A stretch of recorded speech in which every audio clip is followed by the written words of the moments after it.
Hello friends, I am Dr. Swati and welcome in my channel Political Sarthi। हम NTA net की previous year question series में प्लेटो और अरस्तु से related previous year question देख चुके हैं तथा हॉब्स लॉक रूसो से संबंधित प्रीवियस ईयर क्वेश्चंस का एक पार्ट और देख चुके हैं। आज हम इनसे रिलेटेड क्वेश्चंस का पार्ट 2 सॉल्व करेंगे। तो चलिए फर्स्ट क्वेश्चन देखते हैं। हॉब्स का निम्नलिखित में से कौन सा कथन गलत था?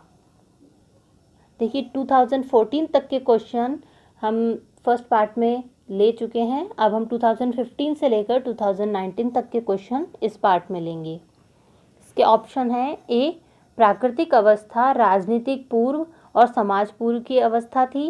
बी, सार्वभौम संविदा का एक पक्षकार था।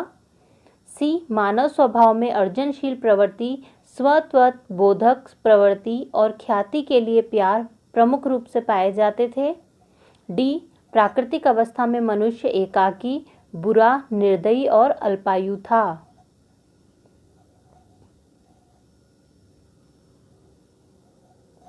इसका राइट आंसर है आंसर बी, सार्वभौम संविदा का एक पक्षकार था। ये कथन हॉब्स के संबंध में गलत है, क्योंकि हॉब्स ने जो सामाजिक समझौता बताया है वो मनुष्यों द्वारा आपस में किया गया था और जिसमें सार्वभौम एक पक्ष नहीं था, इसमें संप्रभु शामिल नहीं था। और चूंकि वो समझौते में शामिल नहीं था इसीलिए वो किसी के भी प्रति उत्तरदायी नहीं है, यानी कि पूर्णतः निरंकुश है।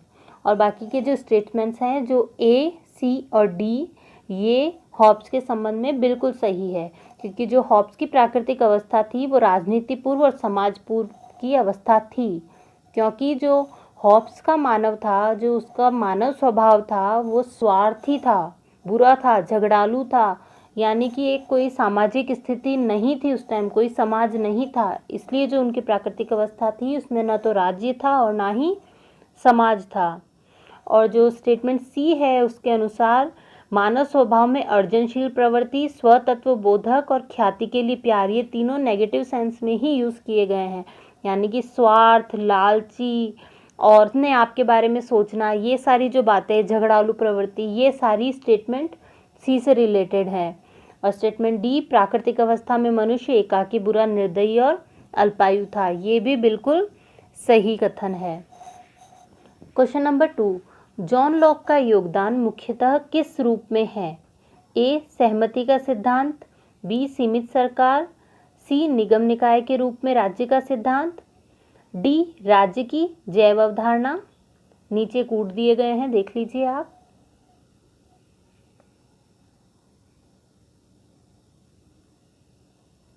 इसका राइट आंसर है आंसर डी, यानी कि जो सहमति का सिद्धांत और सीमित सरकार, ये दोनों ही लॉक के प्रमुख योगदान हैं।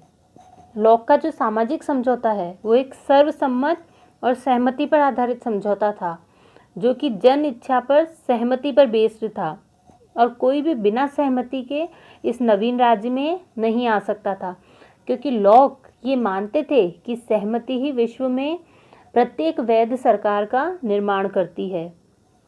और स्टेटमेंट बी भी राइट है, क्योंकि लॉक के शासक राज्य के प्रतिनिधि मात्र होते थे, सरकार की शक्तियों पर जनता का नियंत्रण रहता था। लॉक ने दोहरा नियंत्रण बताया था सरकार पे। पहला नियंत्रण तो व्यक्तियों के मौलिक अधिकार और दूसरा नियंत्रण प्राकृतिक नियमों के नियंत्रण बताए थे। क्वेश्चन नंबर 3, लॉक के अनुसार निम्नलिखित में से कौन सा कथन सही नहीं है? ए, राज्य को संवैधानिक राज्य होना चाहिए। बी, सरकार के पास स्वविवेकी अधिकार होना चाहिए। सी, यह एक सहनशील राज्य है। या डी, संपत्ति का अधिकार नैसर्गिक अधिकार नहीं है। नीचे कूट दिए गए हैं।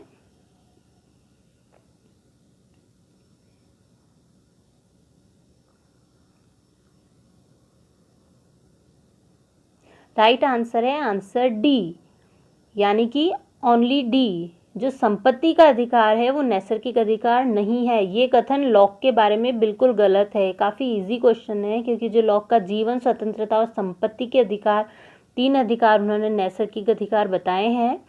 तो स्टेटमेंट जो डी है, संपत्ति का अधिकार नैसर्गिक अधिकार नहीं है, ये कथन लॉक के बारे में गलत है, क्योंकि उन्होंने संपत्ति का अधिकार बताया था कि वो नैसर्गिक अधिकार है।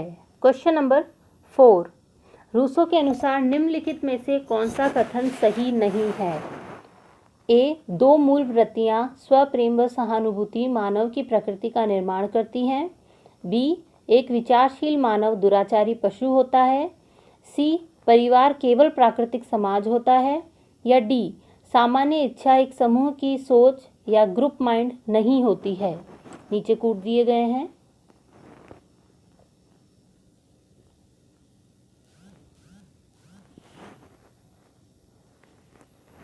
राइट आंसर है आंसर डी, यानी कि ओनली डी।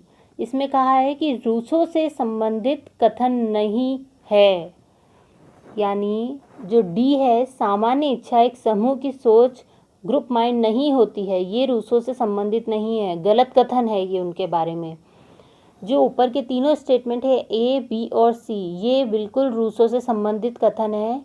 रूसो ने ये कथन कहे थे, उनके ये विचार थे। मगर जो स्टेटमेंट 4 है उसमें एक संभावना है, एक प्रोबेबिलिटी है कि ये एक ग्रुप, एक समूह की जो सोच होती है वो सामान्य इच्छा हो सकती है, ये एक संभावना है। लेकिन शर्त यही है कि वह सोच लोक कल्याण या लोकहित से प्रेरित होनी चाहिए। क्योंकि रूसो क्या कहता है? रूसो कहते हैं कि सामान्य इच्छा किसी समूह के सदस्यों की विवेक सम्मत या वास्तविक इच्छाओं का योग है, ये लोकहित से प्रेरित इच्छाएं होती है। क्वेश्चन नंबर 5, लॉक के संदर्भ में निम्नलिखित में से कौन सा या कौन से कथन सत्य नहीं है? ए, इच्छा सभी मानव कार्यों का स्रोत है। बी, सार्वभौमिक रूप से बाध्यकारी नैतिक कानून है। सी, प्राकृतिक अवस्था में मनुष्य समान है और प्राकृतिक कानून की सीमाओं के भीतर कार्य करने के लिए स्वतंत्र है। डी, मनुष्य नागरिक समाज में प्रवेश के लिए संविदा स्थापित करता है। नीचे कूट दिए गए हैं।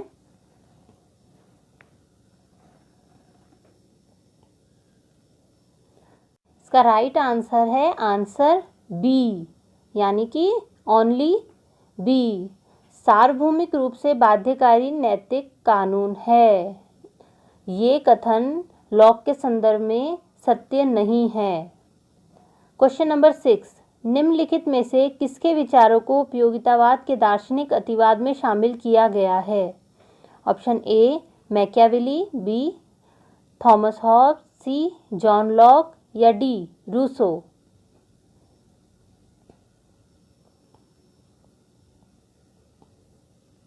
इसका राइट आंसर है आंसर बी, थॉमस हॉब्स। देखिए, जो हॉब्स के विचार हैं उसमें उपयोगितावाद की झलक देखने को मिलती है। हॉब्स कहते हैं कि राज्य का जो अस्तित्व है उसका उपयोगितावाद ही है, उसकी उपयोगिता ही है जो उसके अस्तित्व को बनाए हुए है। राज्य का अपना कोई अस्तित्व नहीं है, राज्य तो सिर्फ एक साधन है और उसका साध्य व्यक्ति की सुरक्षा और कल्याण है। और जो प्रसिद्ध थिंकर हुए हैं वेपर, उन्होंने तो यहाँ तक कहा था कि हॉब्स तो उपयोगितावादियों से भी आगे चलने वाला है, और हॉब्स की इसी विचारधारा को आगे चलकर बेंथम ने विकसित किया था। क्वेश्चन नंबर 7, निम्नलिखित में से किसने नागरिक शक्ति की परिभाषा इस प्रकार की है? संपत्ति को विनियमित करने तथा उसके संरक्षण करने तथा ऐसे कानून को लागू करने में समुदाय की शक्ति का उपयोग करने के लिए शक्ति के साथ विधि बनाने का अधिकार, ये सभी सार्वजनिक हित के लिए होता है। Option A, Machiavelli. B, Thomas Hobbes. C, John Locke. या डी, रूसो।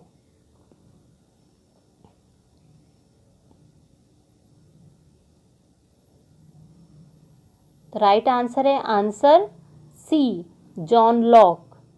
देखिए, क्योंकि इस परिभाषा में, इस कथन में संपत्ति की बात हुई है, संपत्ति को विनियमित करने, उसको संरक्षित करने की बात हुई है, तो ये जॉन लॉक से संबंधित है। और अगर संपत्ति की आलोचना हो, अगर संपत्ति की बुराई हो रही हो कथन में, तो वो रूसो से संबंधित बात होगी। क्वेश्चन नंबर 8, असर्शन रीजन का एक क्वेश्चन है। अभिकथन, लॉक के लिए श्रम संपत्ति का स्रोत व औचित्य है। इसका तर्क है, इसका कार्य पृथ्वी को उपभोज्य सामान में बदल देना है। नीचे ऑप्शंस दिए गए हैं।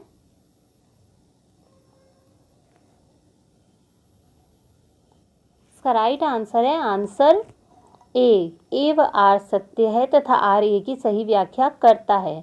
देखिए जो अभिकथन और तर्क है ये बिल्कुल राइट है कि लॉक ने श्रम को संपत्ति का स्रोत और औचित्य बताया है, क्योंकि लॉक ने ये कहा था कि जो व्यक्ति है वो प्राकृतिक वस्तुओं में अपना जो श्रम मिलाता है और उनका स्वामी बन जाता है।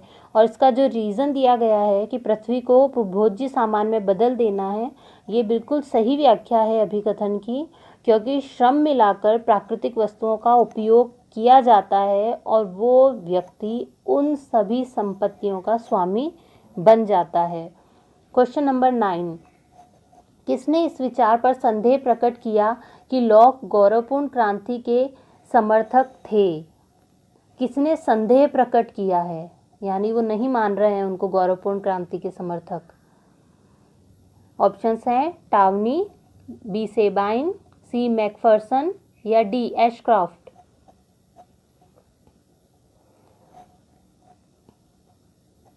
इसका राइट आंसर है आंसर डी। क्वेश्चन नंबर 10, किसने रूसो को अधिनायकवादी लोकतंत्री बताया है? A Karl Popper, B Karl Friedrich, C Hannah Arendt या डी जैकब टॉलमैन।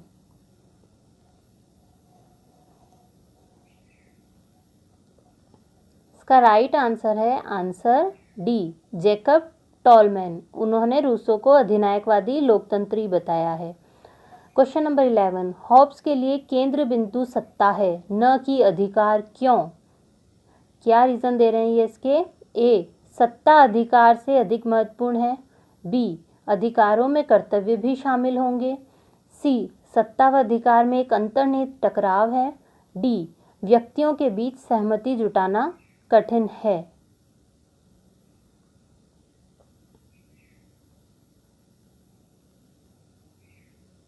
इसका राइट आंसर है आंसर डी। जो हॉब्स के अनुसार केंद्र बिंदु सत्ता है न कि अधिकार। देखिए हमको हॉब्स की तरह सोचना है कि हॉब्स क्या सोचते हैं कि क्यों केंद्र बिंदु सत्ता होनी चाहिए, अधिकार नहीं, क्योंकि व्यक्तियों के बीच सहमति जुटाना कठिन है। क्योंकि हॉब्स के अनुसार जो व्यक्ति थे वो जो उनका मानव स्वभाव बताते हैं वो स्वार्थी, झगड़ालू, बुरा, निर्दयी इस तरह का बताते हैं, तो ऐसे लोगों के बीच सहमति जुटाना कठिन है। तो इसलिए इसका राइट आंसर है ऑप्शन डी। क्वेश्चन नंबर 12, अभिकथन। ऑक्सफोर्ड का कहना है कि हॉब्स अंग्रेजी बोलने वाले लोगों में पैदा होने वाला सबसे महान राजनीतिक चिंतक है। इसका तर्क है कोई अन्य चिंतक उसके दार्शनिक आधार तथा विचार की स्पष्टता की बराबरी नहीं कर सकता। नीचे ऑप्शंस दिए गए हैं।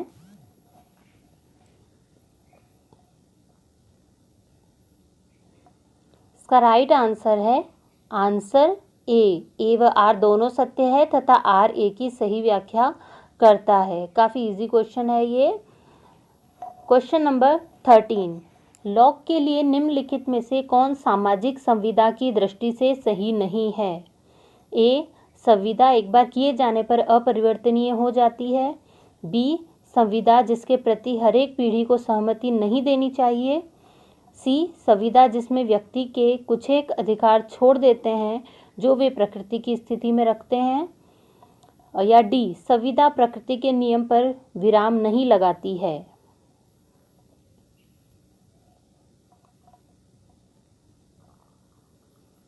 इसका राइट आंसर है आंसर बी संविदा जिसके प्रति हर एक पीढ़ी को सहमति नहीं देनी चाहिए। लॉक के लिए जो उसका सामाजिक समझौता है उसकी दृष्टि से ये कथन सही नहीं है, क्योंकि देखिए जो स्टेटमेंट बी है वो ये कह रहा है कि जो समझौता हुआ है उसके प्रति हर एक पीढ़ी को सहमति नहीं देनी चाहिए। तो अगर हर पीढ़ी सहमति नहीं देती है तो संविदा या समझौता आगे ही नहीं बढ़ेगा और वो उसी पीढ़ी के साथ समाप्त हो जाएगा। तो लॉक ने जो अपना सहमति का सिद्धांत दिया है उसमें भी यही कहा है कि समझौता या कॉन्ट्रैक्ट सहमति पर आधारित होता है और हर पीढ़ी को सहमति देनी होती है।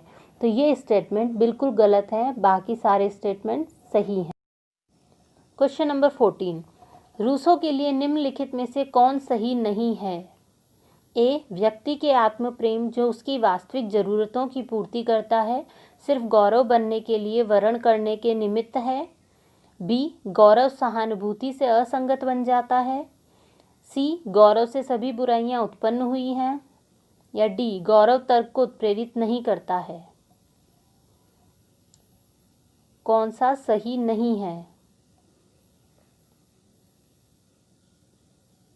इसका राइट आंसर है आंसर डी, गौरव तर्क को उत्प्रेरित नहीं करता है। देखिए, जो बाकी तीनों स्टेटमेंट्स हैं वो बिल्कुल सही हैं। जो फर्स्ट स्टेटमेंट है वो यही कह रहा है कि जो व्यक्ति का आत्म प्रेम है, यानी जो उसका स्वार्थ है, वो और गौरव ये आपस में रिलेटेड हैं, एक दूसरे को पोषण देते हैं। जो दूसरा स्टेटमेंट है गौरव सहानुभूति से असंगत बन जाता है, ये भी बिल्कुल सही है कि गौरव और सहानुभूति साथ साथ नहीं चल सकते हैं, दोनों आपस में विरोधी हैं। गौरव से सभी बुराइयां उत्पन्न हुई है, ये भी बिल्कुल सही है कि गौरव से सभी बुराइयां उत्पन्न हुई है। एक तरह से यहाँ हम गौरव रूसों की दृष्टि में, जैसे उन्होंने संपत्ति को सबसे बुरा माना था कि संपत्ति के उदय होने के साथ ही सारी बुराइयां आई, तो यहाँ गौरव को संपत्ति से भी हम ले सकते हैं। और जो फोर्थ ऑप्शन है गौरव तर्क को उत्प्रेरित करता है, रूसों ने गौरव या प्राइड को गलत माना है और तर्क को भी। तो जब व्यक्ति में प्राइड आ जाता है, संपत्ति की भावना आ जाती है या स्वार्थ आ जाता है, तो उससे अपने आप को सही सिद्ध करने के लिए तर्क भी आ जाता है। तो ये कथन बिल्कुल गलत है कि गौरव तर्क को उत्प्रेरित नहीं करता है, क्योंकि वो तर्क को उत्प्रेरित करता है। क्वेश्चन नंबर 15, किसने कहा कि व्यक्ति का जीवन एकाकी, क्षुद्र, घिनौना, पशुवत और अल्प है? A, Machiavelli, B, Hobbes, C, Locke या डी, रूसो? बहुत इजी क्वेश्चन है ये। किसने ऐसा मानव स्वभाव बताया था? इसका राइट आंसर है answer B, Hobbes. Question number 16, आगमनात्मक विधि को अंगीकार किए जाने से संबंधित निम्नलिखित में से कौन से दो विकल्प सही हैं? ए, प्लेटो, बी, मैकियावेली, सी, थॉमस एक्विनास या डी, थॉमस हॉब्स? और नीचे कूट दिए गए हैं।